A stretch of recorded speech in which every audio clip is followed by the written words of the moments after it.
Hello everyone, আসসালামু আলাইকুম। আজ আরেকটি রেসিপি আপনাদের সঙ্গে শেয়ার করছি। সেটি হচ্ছে ছাগলের পায়া দিয়ে বুটের ডাল রান্নার রেসিপি।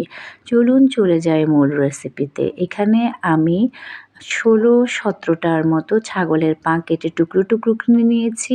১ কাপ পেঁয়াজ কুচিয়ে, ১ টেবিল চামচ রসুন পেস্ট, ১/২ চামচ আদা পেস্ট, গরম মশলা দিয়ে আমি এখন এখানে পরিমাণ মতো পানি দিয়ে এটাকে কষানোর জন্য ১০ মিনিটের জন্য চুলায় বসিয়ে দিলাম।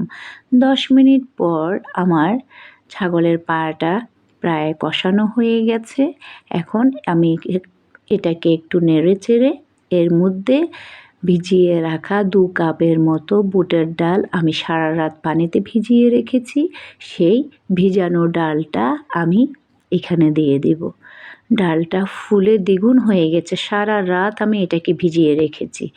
ডালটা দিয়ে ভালো করে এটাকে নেড়ে চেড়ে এখন আমি এখানে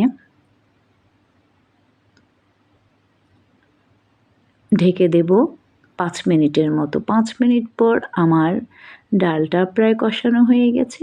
এখন আমি এখানে পরিমাণ মতো পানি দিয়ে দিলাম। পানি দিয়ে এটাকে আমি ২০ মিনিটের মতো রান্না হতে দেব।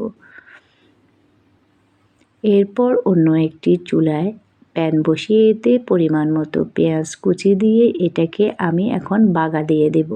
এখানে আমার ২০ মিনিট পরে ছাগলের পায়াটা প্রায় হয়ে এসেছে। হয়ে গেল দারুণ মজাদার ছাগলের পায়া দিয়ে বুটের ডাল রান্নার রেসিপি। এভাবে হাত ঝাড়া পিঠা, পরোটা, রুটির সাথে আপনারা পরিবেশন করতে পারবেন।